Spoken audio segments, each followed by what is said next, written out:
Hal ini harus kita anggap menakutkan dan mengerikan, yaitu ketika seseorang merasa ada di tempat yang benar, padahal tidak. Merasa sudah ada di dalam keselamatan, padahal belum. Merasa sedang bertumbuh, padahal sedang menuju proses kematian.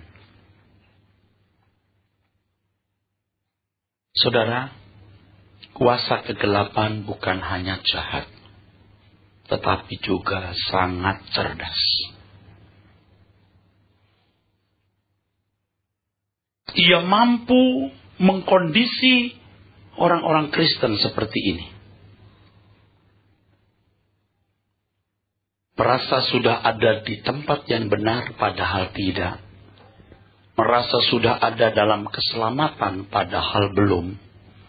Merasa sedang bertumbuh, padahal sedang menuju proses kematian.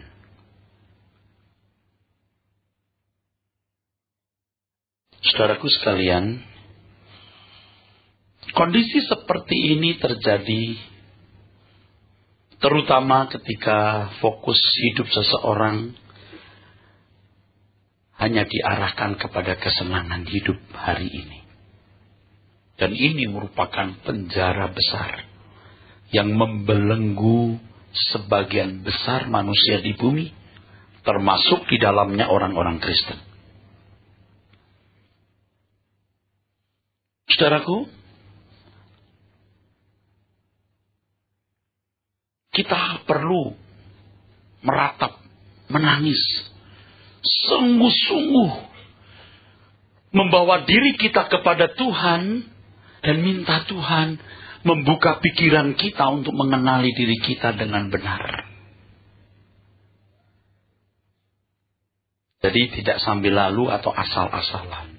Serius kita bertanya, Tuhan, bagaimana keadaanku menurut-Mu? Sementara itu kita harus sungguh-sungguh juga belajar kebenaran firman Tuhan. Selalu belajar kebenaran firman Tuhan yang mencerahi pikiran kita sehingga kita dapat menemukan cacat-cacat celah dalam hidup kita ini. Tidak cukup hanya dengan berdoa, minta penerangan Roh Kudus, tapi juga usaha untuk mempelajari kebenaran firman. Dengan cara demikian kita seperti mengintip rapor kita. Kalau zaman saya sekolah dulu tidak ada rapor bayangan. Yang ada rapor akhir semester atau akhir tahun. Yang menentukan lulus atau tidak, naik kelas atau tidak. Sekarang ada rapor bayangan. Jadi murid-murid bisa mengintip seberapa dia punya prestasi yang memungkinkan dia lulus atau tidak. Naik kelas atau tidak. Dan kalau ternyata rapor bayangannya buruk, maka dia harus kerja ekstra keras untuk mengejar ketinggalan tersebut. Dan kita boleh melihat rapor bayangan kita. Rapor bayangan kita boleh intip. Tetapi harus serius bertanya, Tuhan, menurut-Mu aku bagaimana? Itu harus serius. Tidak boleh main-main. Serius. Kita harus berdoa dengan ratapan, dengan teriakan tangisan. Teriakan jiwa yang tulus. Tuhan, beri aku mengenal diriku seperti Engkau mengenal aku. Dan usaha untuk belajar kebenaran firman yang murni sehingga kita dapat mengenal diri kita. Saudaraku, iblis itu cerdas. Untuk orang-orang yang tidak beradab, suku liar yang kanibalis, yang orang pun dimakan, iblis bisa memanifestasikan hasratnya, mengekspresikan hasratnya lewat tindakan-tindakan tak beradab. Tapi Tapi untuk kelompok masyarakat kelas bawah, iblis juga bisa membujuk mereka dengan tindakan-tindakan asusila yang rendah. Menyambar jemuran tetangga, nyopek, nodong. Tapi untuk orang-orang yang berpendidikan, masyarakat kota yang berpendidikan, yang telah belajar kesantunan, etika kehidupan, iblis tidak akan mendorong dia untuk menjadi kanibalis atau melakukan tindakan asusila yang rendah seperti menyambar jemuran tetangga. Iblis akan membuat dia menjadi pria yang tidak selingkuh, wanita yang tidak selingkuh, keluarga yang baik-baik, pegawai yang jujur, yang baik. Iblis akan mendesain menjadi orang baik. Bahkan sebisa-bisanya baik di mata orang. Tetapi dia dikunci di situ untuk tidak mencapai standar kesucian Tuhan. Ia dikunci di situ untuk tidak mencapai standar kekudusan Tuhan, kesucian Tuhan. Ini yang tadi saya katakan mengerikan itu. Orang-orang seperti ini akan berpikir bahwa Tuhan tidak punya alasan membuang dia ke neraka. Apalagi manusia lain yang melihat nilai kualitas hidupnya yang baik dalam pemandangan umum. Orang akan berkata, orang sebaik ini tidak akan mungkin masuk neraka. Tetapi kalau orang itu anak Tuhan, bahaya, saudara. Orang-orang yang tidak memiliki perubahan tetapi tidak menyadari keadaan tersebut akan makin banyak kita jumpai dalam gereja. Paulus mengomentari manusia seperti itu adalah mereka menjalankan ibadah mereka, tetapi pada hakikatnya mereka memungkiri kekuatannya. 2 Timotius 3 ayat yang kelima. 2 Timotius 3 ayat yang kelima, saudara. Ingat ya, iblis itu cerdas ya. Nanti untuk kelas pendeta lain lagi. Untuk kelas kerohanian beda lagi. Itu cerdasnya kuasa gelap. Saudara harus mempertimbangkan ya. Kalau oknum satu ini berani kudeta melawan Tuhan semesta alam. Betapa dia merasa punya kemampuan untuk itu. Pasti tidak bodoh. Pasti tidak bodoh. Jadi jangan mengesankan iblis itu lemah. Ingat filosofi Cina. Kekalahan berperang sering disebabkan karena menganggap remeh musuh. Coba perhatikan orang-orang mengesankan setan itu lemah. Injak iblis dengan kuasa Allah. Jadi iblis seperti kecoa. Kecoa aja diinjak lari, saudara. Saya bukan meninggikan iblis atau memuji dia. Saya juga tidak bermaksud untuk membuat saudara takut iblis. Mewaspadai. Saya lihat tim-tim pelepasan kalau sudah bisa ngusir setan, rasanya setan sudah takut sama dia. Setan yang bisa kita usir, yang nempel di fisik manusia, yang tinggal di pohon beringin besar, yang nangkring di batu keramat, itu setan gelandangan. Setan kelas kopral. Kalau setan kelas jenderal itu masuk pikiran manusia. Yang dimasuk itu pejabat tinggi, tokoh-tokoh masyarakat. Orang-orang yang menjadi top decision maker. Nah kalau cuma masuk, maaf ya, pembantu rumah tangga misalnya. Seberapa perannya? Baru-baru ini kan ada orang ketakutan karena pembantu rumah tangganya kemasukan setan. Kebetulan saya sedang sibuk, saya suruh staf saya. Coba datangin. Apa pengaruhnya saudaraku? Pembantu rumah tangga kemasukan setan, apa pengaruhnya?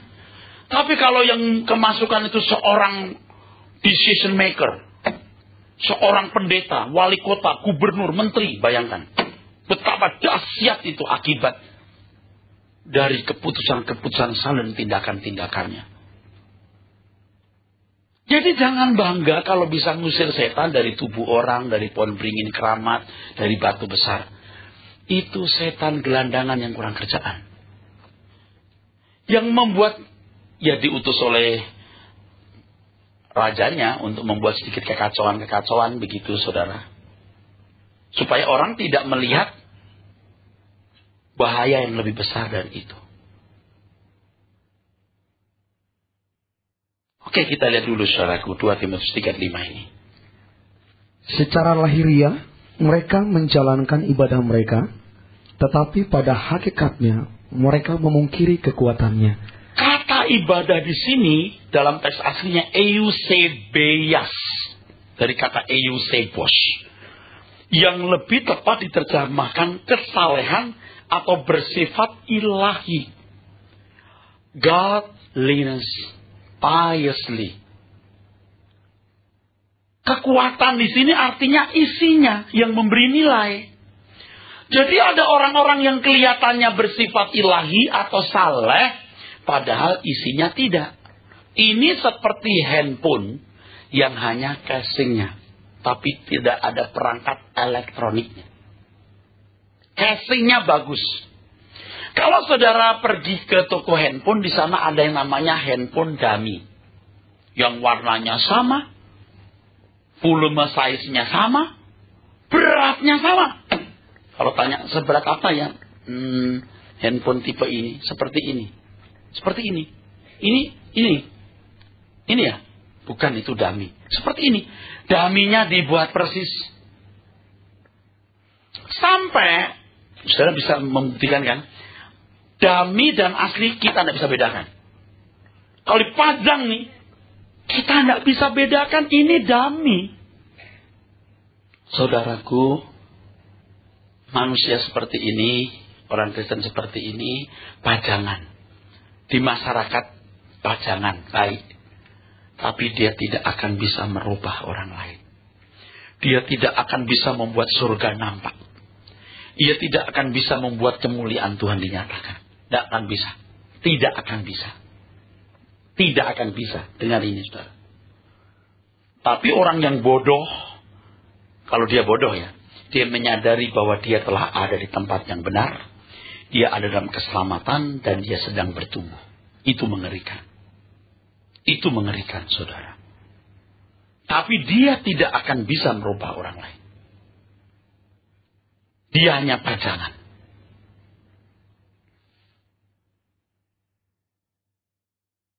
Nah, orang-orang sopan seperti ini saya ingatkan ya. Anda bisa menjadi sombong. Jangan-jangan itu pelacur pemungut cukai mendahului kamu ke surga. Bisa-bisa. Orang berdosa yang sadar dirinya berdosa, bertobat, bertumbuh mendahului orang-orang ini. Saudaraku sekalian yang kasih. Di mata manusia barangkali dia dipandang baik. Tetapi masalahnya di mata Tuhan tidak.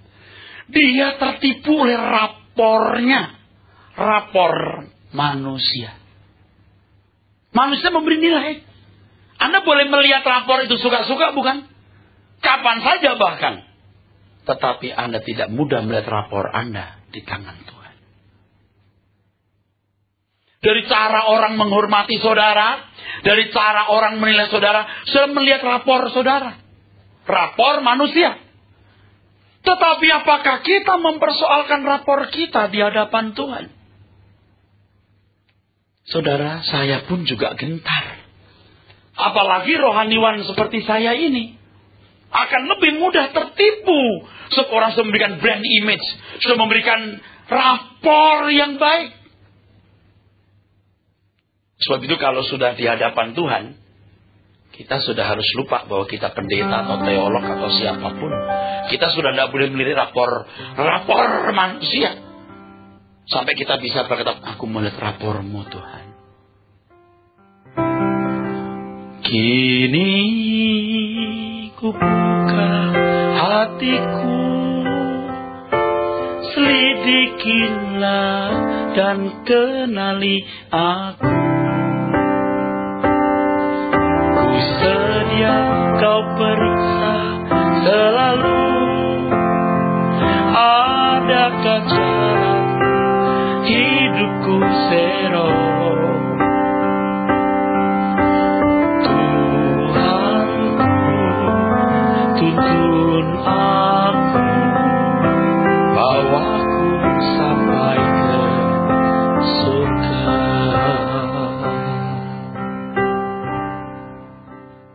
Saya khawatir saudara tidak melihat rapor saudara loh.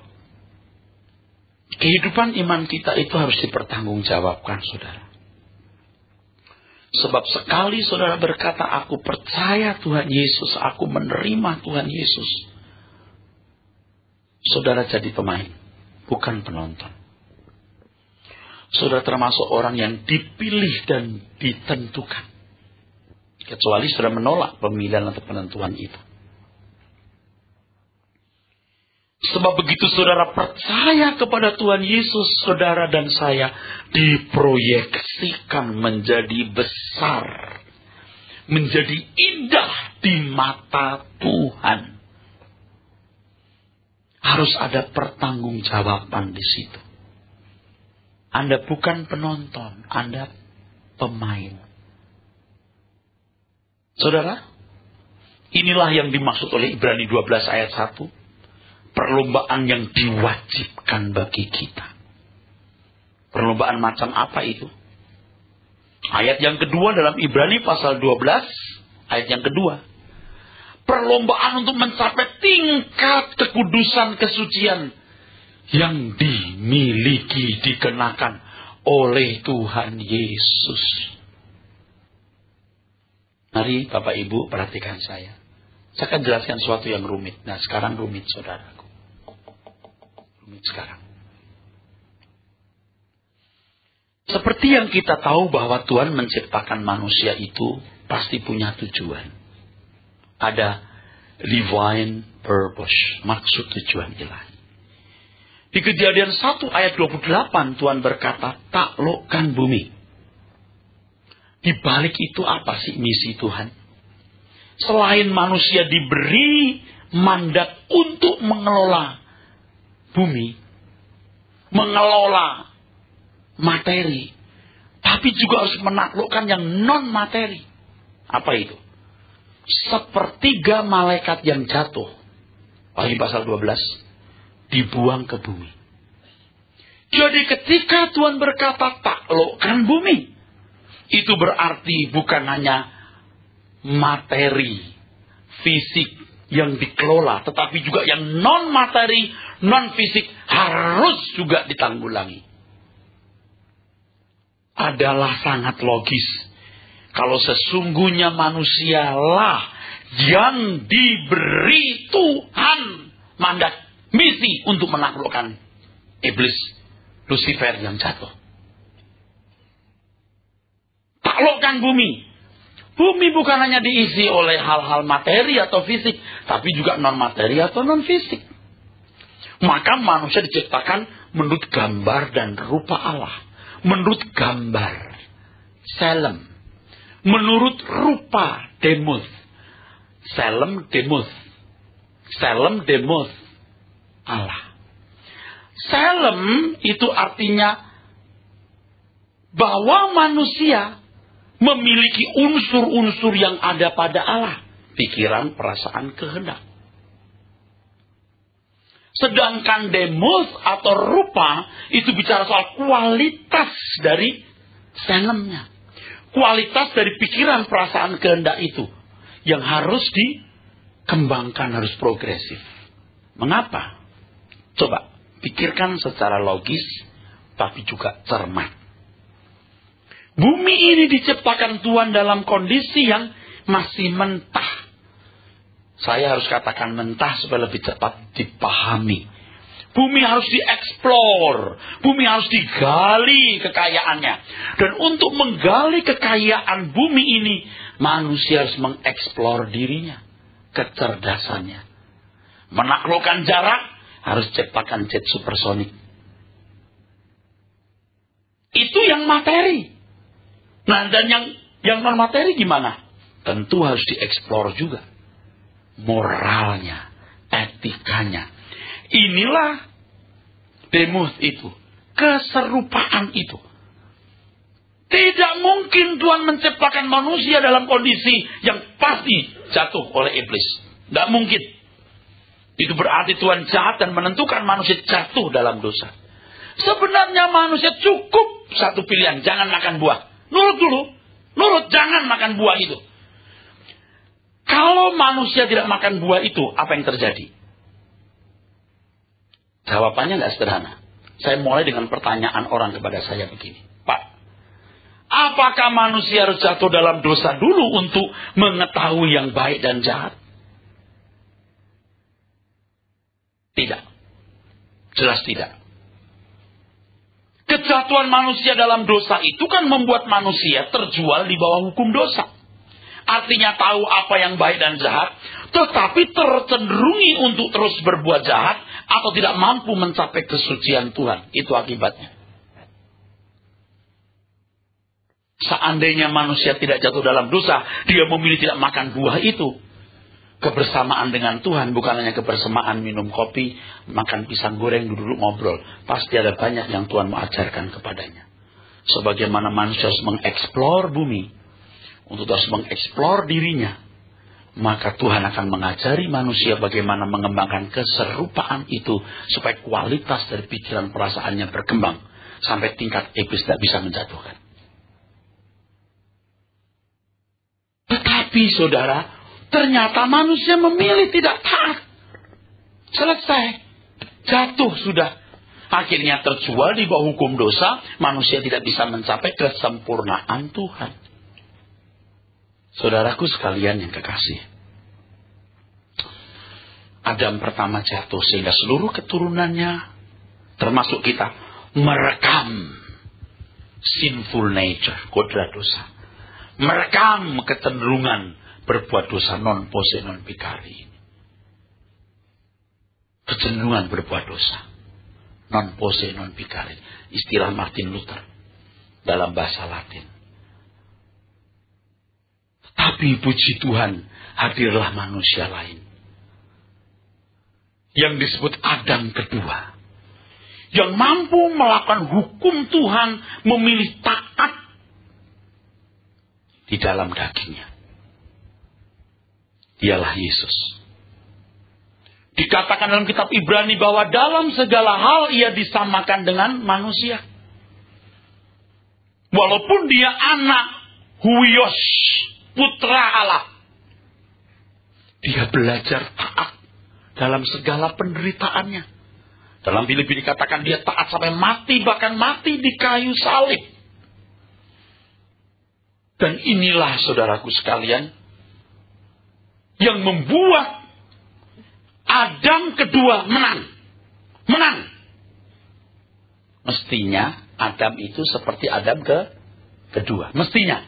Mestinya Adam pertama seperti Adam kedua. Mestinya. Tapi gagal. Maka didatangkanlah Adam kedua. Untuk membinasakan pekerjaan iblis. Kalau Adam pertama tidak jatuh dalam dosa, dia yang harus mengalahkan iblis. Nah saudaraku, Adam kedua inilah yang membatalkan hukum dosa. Hukum dosa. Hukum maut. Di mana manusia merekam sinful nature, kodrat dosa dari Adam pertama. Sekarang oleh roh yang ditaruh dalam diri kita. Yohanes 1 ayat 13. Kita diperanakkan oleh Allah. Dibatalkan hukum dosa. Dibatalkan hukum maut itu. Roma 7 ayat 14. Dibatalkan. Lalu kita menerima hukum yang melepaskan atau membinasakan. Melalui Kristus. Sekarang orang-orang percaya boleh berdiri seperti Adam pertama. Konsekuensinya, pertanggungjawabannya adalah dia harus hidup menurut roh. Maka dikatakan di Roma 8, kamu berhutang bukan untuk hidup dalam daging, tapi dalam roh. Sekarang kita mempunyai dua kemungkinan. Hidup menurut roh atau hidup menurut daging. Ibrani 12 ayat yang pertama, perlombaan yang diwajibkan. Kita baca. Karena kita mempunyai banyak saksi bagaikan awan yang mengelilingi kita. Awan itu penonton maksudnya, melihat kita. Marilah kita menanggalkan semua beban dan dosa yang begitu merintangi kita. Beban dan dosa yang begitu merintangi kita. Dan berlomba dengan tekun dalam perlombaan yang diwajibkan bagi kita. Perlombaan yang wajib. Nah, kalau ada hal yang saya anggap sebagai perlombaan yang wajib, pasti perlombaan yang wajib menurut Tuhan terabaikan, terbuang. Kamu tidak bisa mengabdi kepada dua Tuhan. Itu mengerikan. Sebab saudara harus mengerti perlombaan yang diwajibkan ini. Dan menganggap yang lain bukan hal yang mayor atau utama. Ayat yang kedua. Supaya jelas maksudnya. Marilah kita melakukannya dengan mata yang tertuju kepada Yesus. Ya, terus? Yang memimpin kita dalam iman. Dan yang membawa iman kita itu kepada kesempurnaan. Yang dengan mengabaikan kehinaan, tekun memikul salib. Ganti sukacita yang disediakan bagi dia. Iya, tanpa pikul salib tidak ada kemenangan. Tanpa pikul salib tidak ada kemuliaan. Walaupun dia anak Allah, dia harus belajar menang. Tidak diberi semacam kekuatan ekstra yang beda dengan Adam pertama. Dia harus berjuang. Oleh sebab itu, saudaraku sekalian yang kekasih, kita pun akan mampu melakukan apa yang Tuhan kehendaki kalau kita mau. Bisa. Karena kekuatan yang sama yang dimiliki Adam pertama, Adam kedua, kita sama. Terus? Yang sekarang duduk di sebelah kanan tahta Allah. Ayat yang keempat. Ingatlah selalu akan dia. Ingatlah selalu akan Tuhan Yesus, Adam kedua ini. Yang tekun menanggung bantahan yang sehebat itu terhadap dirinya dari pihak orang-orang berdosa, supaya jangan kamu menjadi lemah dan putus asa. Terus? Dalam pergumulan kamu melawan dosa, kamu belum sampai mencucurkan darah. Ya, belum sampai mencucurkan darah. Ada keluarga yang kurang mampu, yang ibunya harus bangun jam 4 pagi, kadang-kadang bisa setengah 4. Rasanya baru lelap harus bangun. Dia gerus, dia remukkan ikan tenggiri. Dia campur dengan terigu, dia buat empek-empek. Dia buat otak-otak. Jam 6 sudah keluar keliling rumah. Untung paling 100 sampai 150 ribu.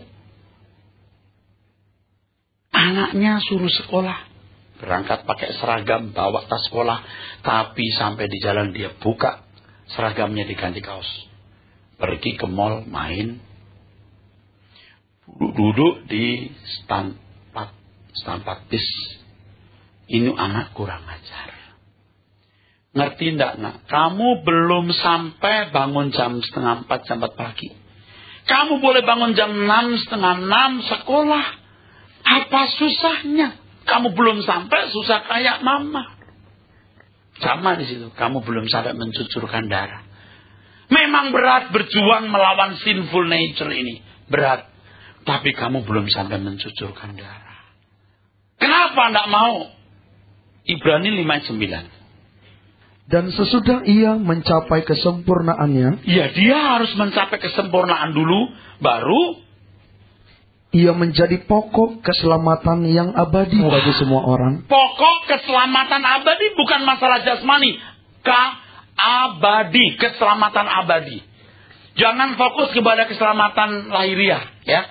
Keselamatan jasmani, makan, minum, kawin, dikawinkan. Keselamatan abadi bagi semua orang yang taat kepadanya.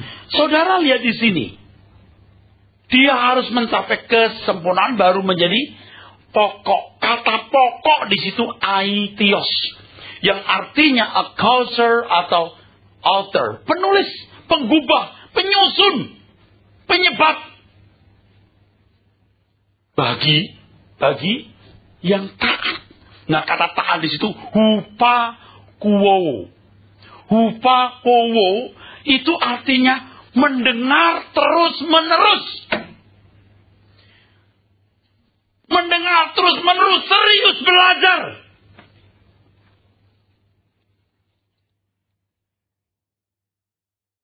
Menjadi murid perguruan tinggi harus bangun pagi, pergi ke tempat kuliah, dan belajar dengan sungguh-sungguh agar tidak menyia-nyiakan pengorbanan orang tua yang berjerih lelah membiayainya. Betapa bodoh dan tidak tahu diri anak yang tidak belajar dengan giat demi masa depannya. Orang tua akan meninggal kok. Ini demi kamu kok, nak. Tuhan Yesus mati di kayu salib bukan demi dia, demi kita. Maka anak-anak yang tidak mau memanfaatkan anugerah yang diberikan orang tua kepadanya, itu tidak akan diberkati. Nah saudara, kan ada orang-orang Kristen yang hanya mengagungkan karya keselamatan Allah dalam Yesus Kristus, tetapi tidak memiliki pertanggungjawaban iman.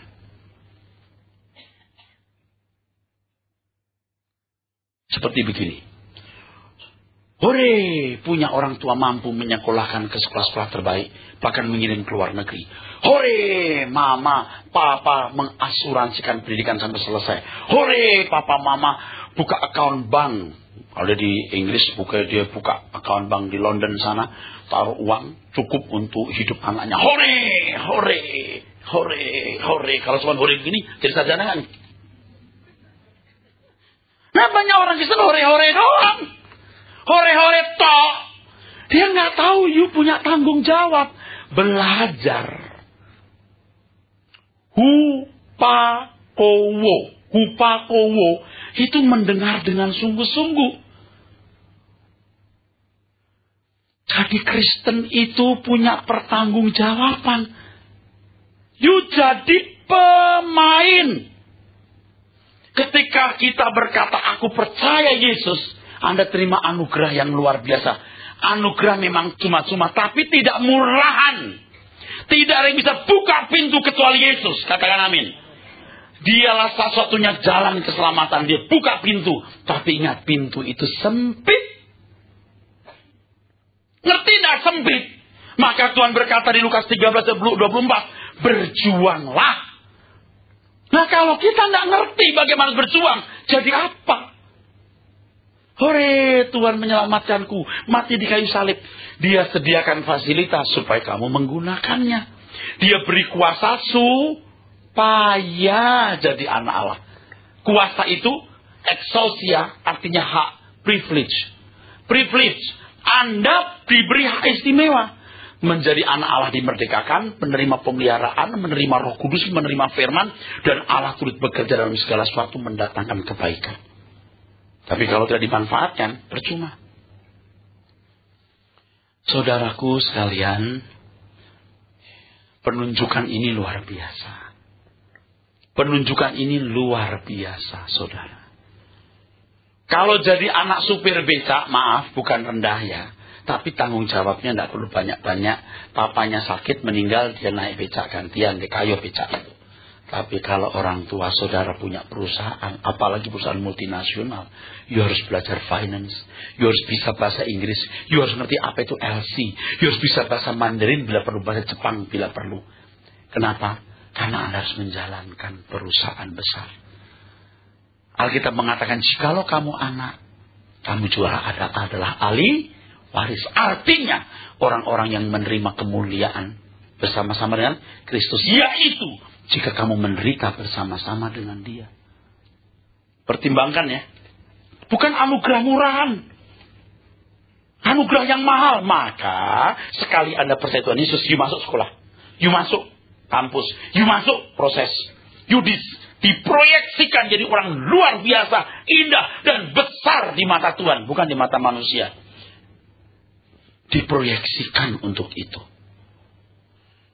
Oleh sebab itu Tuhan berkata apa? Hitung dulu anggarannya. Mau ikut aku? Hitung dulu anggarannya. Lah kalau Tuhan sampai bicara begitu kan bukan sesuatu yang sederhana. Hitung dulu anggarannya. Saudara jangan berkata Pak Eras ini doktrin keselamatannya keselamatan plus. Plus apa? Perbuatan baik. Tidak. Tidak ada perbuatan baik yang bisa menyelamatkan. Keselamatan kita karena anugerah. Tapi bukan anugerah murahan. Jangan berkata, kita diselamatkan karena anugerah. Tidak usah begini, tidak usah begitu. Tenang aja, pokoknya selamat. Kamu dipilih, ditunjuk ditentukan selamat. Pokoknya sekali selamat tetap selamat. Itu konyol, absurd, kacau, nggak jelas. Nah, ini penjelasan yang benar, saudaraku sekalian. Tapi banyak orang tidak menanggapi serius. Matius 11 ayat 16. Dengan apakah akan kuumpamakan angkatan ini? Mereka itu seumpama anak-anak yang duduk di pasar dan berseru kepada teman-temannya. Kami meniup seruling bagimu, tetapi kamu tidak menari. Kami menyanyikan kidung duka, tetapi kamu tidak bergabung. Ya. Kami meniup seruling, kamu tidak menari. Kami menyanyikan, melantunkan kidung duka, tapi kamu tidak berduka. Kami meniup seruling bagimu, tapi kamu tidak menari. Kami menyanyikan kidung duka, tetapi kamu tidak bergabung. Kamu itu maunya apa ya sebenarnya ya? Sama kan seperti anak suruh sekolah, jeblok nilainya. Lalu dia berkata, Mami, bagaimana saya bisa konsentrasi sekolah? Naik bus berdesak-desakan sampai di sekolah, udah capek. Bagaimana mau belajar? Oke, diberikan motor. Sudah diberikan motor masih jeblok nilainya. Orang tuanya berkata, bagaimana sih kamu? Sudah diberikan motor kok masih jeblok? Bagaimana saya mau belajar, Mang? Uang saku hanya 50.000. Perut lapar tidak bisa konsentrasi, tahu, Mang? Oke, kasih cepek 100.000 rupiah. Udah dikasih uang 100.000 rupiah, masih jeblok. Udah kalau begitu motornya ditarik. Uang 100.000-nya ditarik, diganti 25.000. Naik bus, bukan bus yang AC, atau you boleh terserah gimana, 25.000 lah. Jeblok juga. Orang tua tanya gini, kamu itu maunya apa? Dikasih fasilitas gak mau, masih goblok. Tidak ada fasilitas, juga goblok. Maunya apa? Memang gak ada niat. Suci enggak, jahat enggak. Maunya lu apa sebenarnya? Begini saja. Anda dipanggil dengan panggilan khusus. Ini luar biasanya anak-anak Tuhan. Diproyeksikan jadi indah dan luar biasa di mata Allah. Amin. Itu proyeksinya, saudaraku. Dengar pendeta khotbahnya lucu. Dia bilang, ya ini pendeta atau pelawak ya? Ketemu pendeta yang keras. Ini pendeta psikopat kali. Sakit jiwa ini. Sekarang you maunya apa? Nanti kritiknya banyak di gereja. You tuh maunya apa? Nanti banyak alasannya. Habis saya belum punya rumah, Pak. Ya saya belum menikah, Pak. Ya masih banyak problem, Pak. Ya sibuk. Jangan macam-macam deh. Kalau you serius mencari Tuhan dari perkara kecil ya. Saya beritahu dari perkara kecil. Lawatan Tuhan itu setiap hari, saudara. Dari hal sederhana, dari bangun pagi, Anda tidur mulai tertib jam 11, bangun jam 5, setengah 5, jam 5, setengah 6, Anda berdoa, itu lawatan Tuhan. Alasannya apa? Ngantuk, capek. Tapi kalau nonton bola jam 2, Anda nggak alasan. Lu maunya apa sebenarnya sekarang? Ini kan fakta. Kenapa you tidak bisa bangun jam 5 pagi, jam 2, tidak marah? Tidak beralasan demi bola. Saya tidak katakan Anda salah nonton bola jam 2 pagi. Tetapi seimbang, sebanding tidak dengan waktu yang sudah disediakan untuk Tuhan. Coba kalau untuk datang ke suara kebenaran mendengar firman. Capek, macet, hujan, gerimis, apapun. Tapi coba kalau ngambil sesuatu. Ada hadiah 5 juta. Nggak usah 5 juta, 2 juta aja. Banjir berenang dia. Fakta kan? Ya iyalah, faktanya begitu kok. Kok you anggap murah Tuhan ya? 1001 alasan saudara buat.